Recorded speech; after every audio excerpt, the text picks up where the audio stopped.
Secularización de las artes marciales budistas. La dinastía Song. En los últimos años de la dinastía Tang, el péndulo empezó otra vez a oscilar en el sentido contrario. Por razones políticas, los que ostentaban el poder quisieron reducir el éxito del budismo.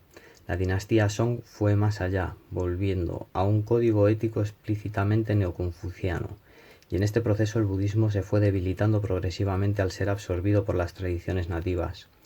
Debido a la falta de mecenazgo, muchos de los grandes e imponentes templos budistas acabaron en ruinas, un destino lamentado por un antiguo poeta. Ningún monje vive en el viejo templo, el Buda ha sido derribado al suelo, una campana cuelga en lo alto, brillante al sol del atardecer. Triste cuando solo un golpe es necesario, nadie osa despertar las notas de la solemne música que llena su antiguo armazón. De hecho, la dinastía Song fue un tiempo triste para China. La corrupción en los negocios y el gobierno, las calamidades naturales y una hambruna masiva lo definen como un periodo de continuo deterioro cultural, político y espiritual.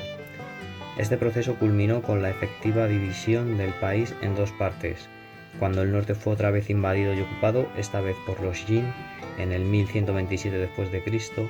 Esta fecha constituye la línea de demarcación entre la dinastía Song del norte y la dinastía Song del sur. Históricamente, la popularidad de las artes marciales en China ha crecido o menguado dependiendo de la relativa estabilidad, paz y prosperidad de la sociedad. En periodos de transición y desorden, las artes marciales se expandían y desarrollaban. En periodos de mayor cohesión social, declinaban. No es sorprendente, por tanto, que durante la confusión de la dinastía Song las artes marciales florecieran y proliferaran. El monasterio de Shaolin, por ejemplo, alcanzó el cenit de su fama durante los Song, cuando se ufanaba de tener unos 2000 monjes residentes. Durante esta época, las artes marciales del templo budista de Shaolin empezaron a proliferar más allá de las puertas del templo. Esto condujo tanto a la secularización del arte como a la fragmentación en numerosos sistemas especializados. Algunos de los estilos más populares de estas artes marciales que brotaron de la original Huanfa budista de Shaolin son 18 palmas de Lohan, 5 animales, la grulla, el mono, el puño de Shaolin, Taoyi Chuan. El legado ético de Shaolin. Si al dejar los templos las artes marciales se secularizaron, el mundo secular de las artes marciales fue sutilmente civilizado por el código ético budista. En palabras del maestro de artes internas chinas Hong Yexian, fue Tamo y sus seguidores quienes introdujeron Wute o la virtud marcial. Con anterioridad, la llegada de Tamo, los artistas marciales chinos practicaban principalmente para luchar y eran aficionados a intimidar a los más débiles. Tamo trajo Wute, que enseñaba que las artes marciales significaban realmente promover el desarrollo espiritual y la salud, no la lucha. En el templo de Shaolin, en el pasado, antes de que un discípulo fuera aceptado, tenía que jurar un voto de obediencia al código moral ante el Buda, sus maestros y sus superiores. A pesar de que indudablemente sus fórmulas originales se han transformado y diluido, el código moral de Shaolin se sigue transmitiendo entre sus practicantes marciales de generación en generación. Se compone de tres partes: la ética Shaolin, los actos prohibidos, las obligaciones. Algunos de los preceptos incluidos en este código: respetar al maestro, honrar el código moral, llamar a los condiscípulos, practicar kung fu devotamente y cultivar un cuerpo y mente sano. Prohibido exhibir las artes, prohibido ofender a los superiores, prohibido divulgar falsos rumores, alardear de fuerza y oprimir a los débiles, desarrollar el autocontrol, ser servicial y atento, prohibido torturar y ser cruel, prohibido mostrar falta de respeto a los mayores, prohibido rebelarse contra el maestro, obligado a eliminar a los crueles y a los delincuentes, obligado a proteger a los solitarios y los oprimidos, obligado a corregir valientemente la injusticia, obligado a divulgar las enseñanzas del Kung Fu de Shaolin, obligado a transmitir el arte generosamente a discípulos buenos y seleccionados. Entre los sistemas de artes marciales derivados de Shaolin, el que tiene una particular importancia para nuestro estudio es el Xingyi Chuan, que en tiempos posteriores fue más generalmente conocido como Xingyi Chuan Xing. Significa forma o configuración, Yi significa mente o intención y Chuan significa puño, lucha o arte marcial. Por tanto, el significado literal de Xingyi Chuan es el arte marcial de la forma física y la intención mental. Fue sintetizado a partir de varias artes marciales por un famoso general llamado Yue Fei, Más concretamente, Yue Fei basó su sistema de Shin Ji Chuan precisamente en los principios del Yi Jin Yin budista y el uso único y específico de tensión y relajación. Este método de entrenamiento empleaba el principio de interpenetración o interdependencia de las polaridades Yin y Yang, del uso de la relajación dentro de la tensión y de la tensión en la relajación. Como legado a la posteridad, Yue Fei dejó un manual ilustrado en las paredes de un templo en la montaña de Zhonghan. Nacido el 15 de febrero de 1103 d.C. en Tanjin-Xian, en la provincia de Henan, Yue Fei se convirtió en un héroe, un gran estudioso de los clásicos en época de paz y un astuto y valeroso general en época de guerra. Su primer maestro de artes marciales, quien le enseñó las artes del templo de Shaolin, se llamaba Zhou Tong en 1122. A la edad de 22 años, Yue Fei se incorporó al Ejército de Liberación del Sur. Durante los años siguientes trabajó diligentemente hasta alcanzar el rango de comandante general. Instituyó entonces un programa de adiestramiento sistemático en artes marciales internas y externas. Con sus ejércitos así entrenados, Yue Fei derrotó hábilmente a los enemigos del país numerosas veces mientras el sur trataba de liberar los territorios perdidos. Sus 10 tesis del Shin Ji Chuan demuestran un profundo conocimiento, mostrando la forma correcta de dominar el arte. Yue Fei compiló y organizó el Shin Ji Chuan en un sistema eficaz para entrenar a sus soldados, y se cree que fue la primera persona que sacó los secretos del Shin Ji Chuan fuera del monasterio de Shaolin y los hizo públicos. Creó también el estilo externo conocido como la Guerra del Águila de la familia Yue. Experto en medicina china, Yue Fei fue también un maestro de Qigong al que se atribuye la creación del ejercicio de las 8 piezas del brocado. Finalmente, sin embargo, el propio Yue Fei fue víctima de la corrupción de su tiempo.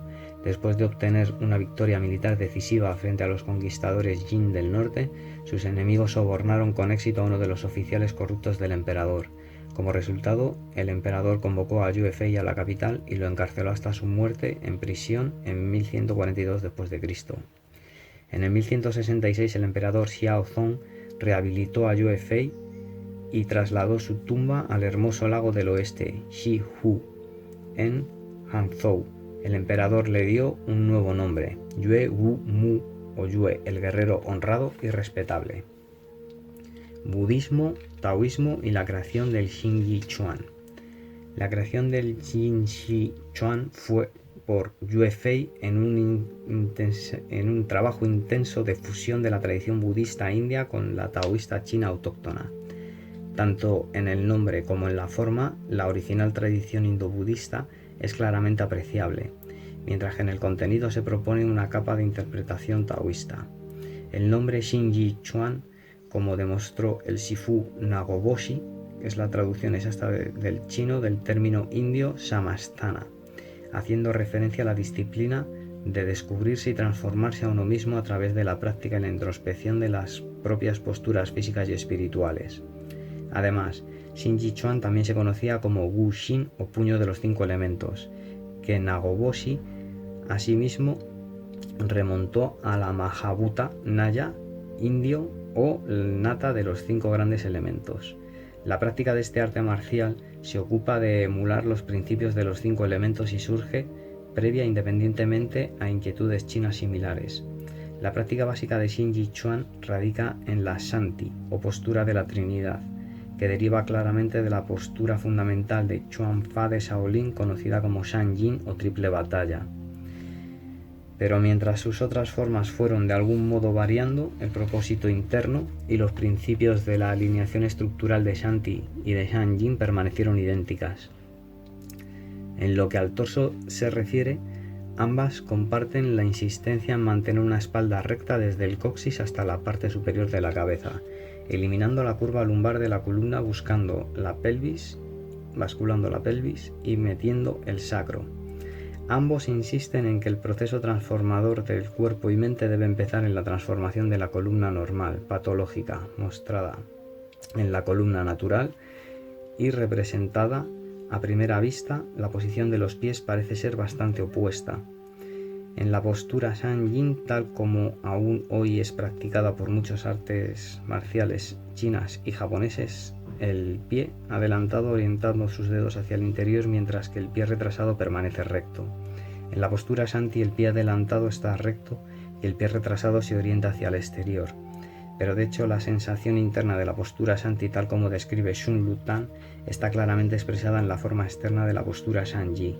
Las rodillas se perciben como si estuvieran cerradas hacia el interior y los talones como si estuvieran empujando hacia el exterior, mientras que los dedos de los pies sienten que están agarrando la tierra. La posición para manos y brazos más frecuentemente utilizada en el Shanji Chuanfa es el mudra Vajramukti Bodhisattva, representado en el mandala con Gokai Maha y conocido como Triloavillanakayastana, o posición del que ha dominado los tres reinos de la existencia. Es a menudo representado en diversas formas por los servidores de Buda. La postura de Shanti Shinji, como aquí se muestra en la foto de Shun Lutan, es un claro eco del mudra de la audacia, a menudo adoptado por el propio Buda cuando se le representa en pie. Buda lo usó supuestamente para dominar a un elefante dirigido contra él por uno de sus enemigos. Finalmente, las posturas Shanji y Shanti comparten un propósito básico y común. Su práctica conduce al estado de pensamiento no analítico y no mental, que posibilita al individuo en combate para responder espontáneamente a la configuración global de la situación en lugar de focalizarse en un solo aspecto del oponente. En el aspecto interpretativo podemos ver cómo los conceptos del taoísmo nativo sustituyeron a los indios. Sanjin era la traducción del Trikan indio, que era a su vez una abreviación y una integración de las configuraciones posturales sánscritas Triatyavuni y Atsajakan, y se refería a la triple batalla en los campos de la mente, el cuerpo y el discurso, en la que se comprometía el monje aspirante. Esto queda reflejado en una leyenda japonesa referente a los orígenes de la postura Shanji, que cuenta la historia de los tres dioses mitológicos que eran los mejores luchadores de China, los cuales solo eran invencibles cuando luchaban juntos. Estos eran los dioses de los ojos, la mente, de la respiración, el discurso y de la postura, el cuerpo. En Shinji, Shanti o la postura de la Trinidad se refiere a la tríada macrocósmica del cielo, la tierra y el hombre, representándose en la teoría marcial a nivel microcósmico en el cuerpo del hombre como la cabeza, manos y pies. Cada uno está además dividido en tres secciones. Es precisamente este cambio hacia la importancia interpretativa el que muestra la superposición de la visión cosmológica taoísta al mundo sobre la cosmología esencialmente india. En palabras de un antiguo clásico taoísta, cuando Yang y Yin se unieron, los tres esenciales fueron creados y ellos a su vez crearon todas las criaturas. Así, el Chi único, que procede del vacío y creó Yang y Yin, es la base del cielo y la tierra, con el hombre situado en el centro para servir de puente e instrumento de equilibrio y unificación. Este énfasis en la trinidad de cielo, tierra y hombre es típica de la visión del mundo taoísta y está ausente en los esquemas cosmológicos hindú y budista indio. En el periodo que siguió al caos de la dinastía Song, concretamente la dinastía Yuan y buena parte de la dinastía Ming, los eruditos y la gente culta dieron importancia a las habilidades sociales como la política o la diplomacia. Menospreciaban y eludían las artes marciales y la gran sabiduría inherente en ellas. Consideraban desdeñosamente a los artistas marciales como matones a quien solo les gustaba competir, luchar y generalmente crear problemas. Y es honesto reconocer que a pesar de la influencia de la ética budista, esta valoración era demasiado a menudo correcta. No es pues sorprendente que aquellos que practicaban las artes marciales y comprendían los profundos valores éticos y filosóficos asociados a las mismas, se alejaron de los centros de poder hacia unas pequeñas aldeas y monasterios, manteniéndose ellos mismos, su sabiduría y sus conocimientos ocultos al gran público. De esta forma las artes marciales una vez más decayeron y la mayor parte de su secreta esencia se perdió. Pero en la última etapa de la dinastía Ming, con la sociedad de nuevo en transición, la necesidad de las artes marciales para la autodefensa y la guerra condujo otra vez a su renacimiento. Según Wang Yunyie, un nativo de Shanxi llamado Yi Jik, redescubrió el manual ilustrado de la lucha de Yu Fei en las entonces derruidas paredes del templo de la colina de Zhongnan. Yang Yuanming, por otra parte, escribe que Yi obtuvo el manuscrito de Yue, un libro secreto de Xinyi en la montaña Zhongnan, Cualquiera que fuese su forma física, a través de su intensivo estudio y diligente práctica, Yi-Ke alcanzó la comprensión de las profundas implicaciones y experimentó su poder en su propia persona. Estableció así las bases para el futuro Shinji Chuan. Yi-Ke tuvo dos discípulos principales a quienes transmitió la esencia y la totalidad de su arte: Cao Yiwu y Ma Xueli. Ma Xueli se convirtió en el fundador de la escuela Honan de Shinji Quan, mientras que Cao Yiwu fundó la rama Shan Shi de Shinji Chuan. Durante la dinastía Qin, los hermanos Dai Bengnan y Dai Longbang fueron los alumnos favoritos de Cao Yiwu, asumiendo la condición de sucesores directos del linaje. Un tal Li Lounen de la provincia de Hebei oyó rumores acerca del extraordinario nivel de habilidad que había alcanzado Dai Longbang y acudió a estudiar con él. Al principio, Dai Longbang fue aparentemente bastante parco en su información, situación que solo cambió tras la intervención de su madre. En una fiesta de cumpleaños de la madre de Dai, este quedó tan impresionado por Li que reprendió a su hijo por ser tan tacaño en sus enseñanzas. Tras esto, Dai mostró a Li la totalidad del arte y Li alcanzó a dominarlo a la edad de 47 años.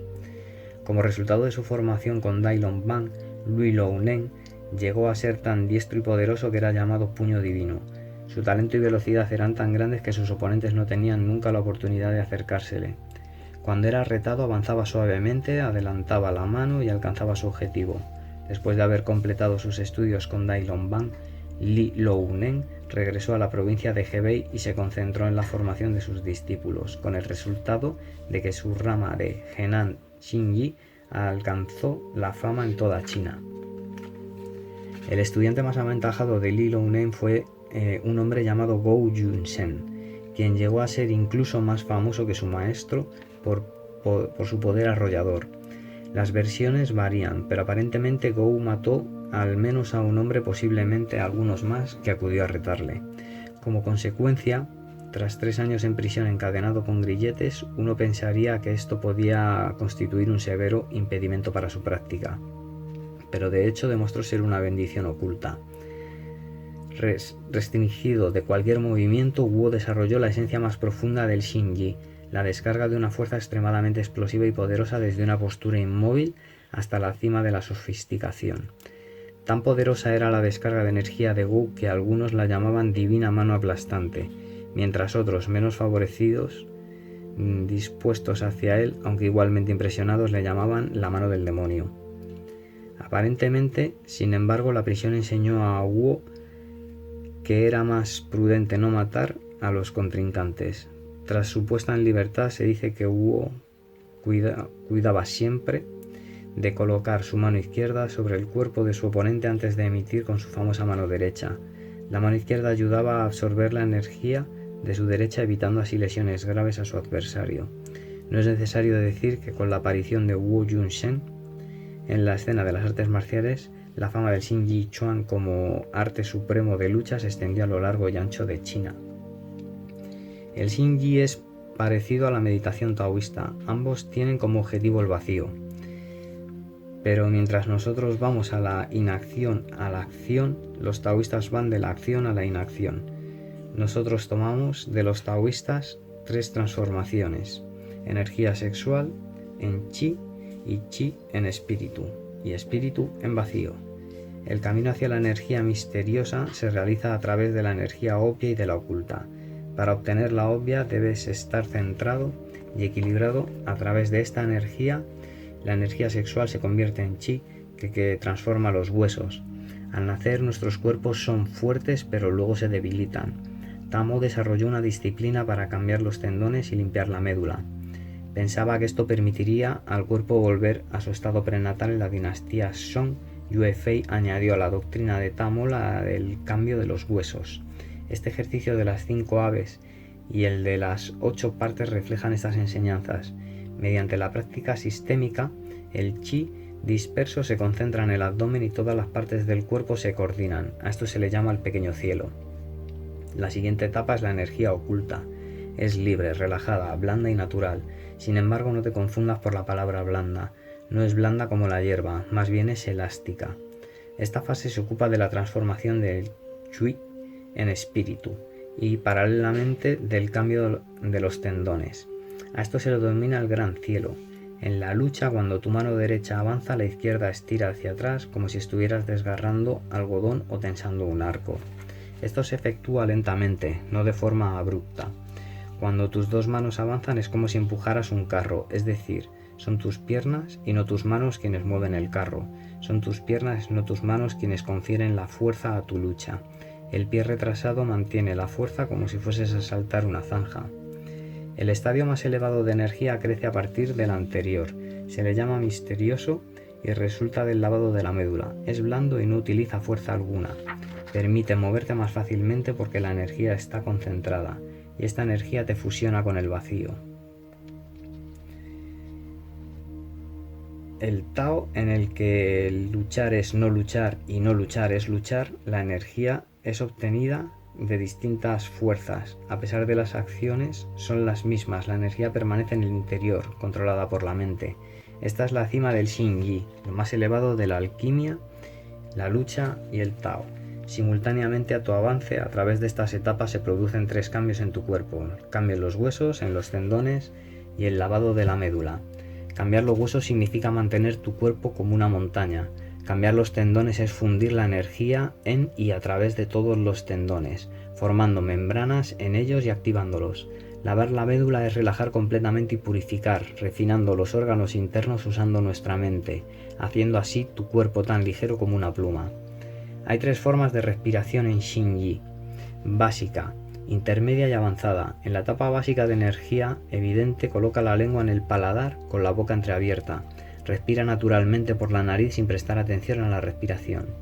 Manos y pies se coordinan en la respiración para transformar la energía sexual en chi. En la fase intermedia, la energía oculta, la boca y la lengua se mantienen en la misma posición respirando por la nariz, pero prestando atención en hundir la respiración hacia el ombligo, transformando así el chi en espíritu.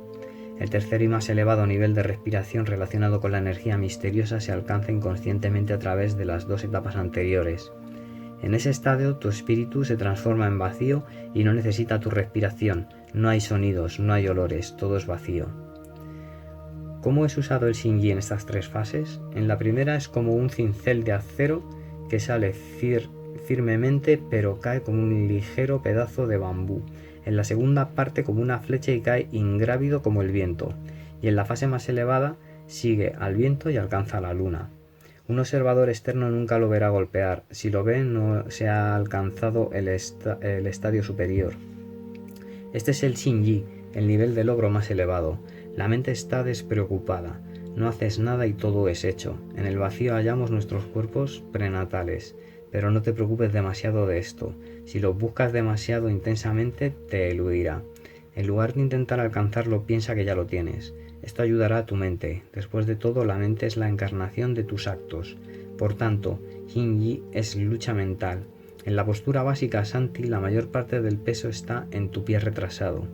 En Xingyi el peso nunca está igualmente repartido entre ambos pies. Esto facilita el movimiento y evita la rigidez del doble paso. Te permite distinguir lo blando de lo duro, el yin y el yang. El Xingyi no es complicado porque es natural. Estamos en armonía con todas las cosas, no esperes milagros, continúa como una persona normal haciendo cosas normales y con la perseverancia llegará al progreso. Puedes aprender Xingyi simplemente por estar sano. Si lo aprendes con propósitos marciales es más difícil. Quien sea orgulloso perderá. Observa la distancia entre tu oponente y tú y estudia sus características físicas y su postura. Cuando adelantes, trata de meterte dentro de él. Protege tu cuerpo con los codos. Sé versátil y flexible. No temas cambiar tus tácticas. No uses fuerza. Sé calmado y serás estable.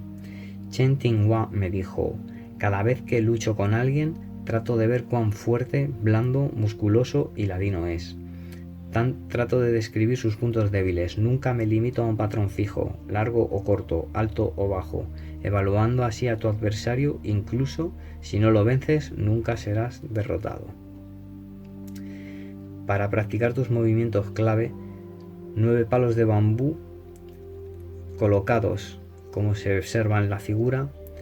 Al principio haz que la distancia entre ellos sea grande y progresivamente redúcela hasta que los palos estén apenas separados por la anchura de los hombros. Ve desde el 1 al 9 y desde el interior y luego invierte el orden, aumentando gradualmente tu velocidad. Evita chocar con los palos. Después muévete arbitrariamente entre ellos. Y este ejercicio se deriva del I Ching y es excelente si contemplas los palos como oponentes a los que debes esquivar y golpear. Si lo practicas el tiempo suficiente, producirá un gran cambio en ti.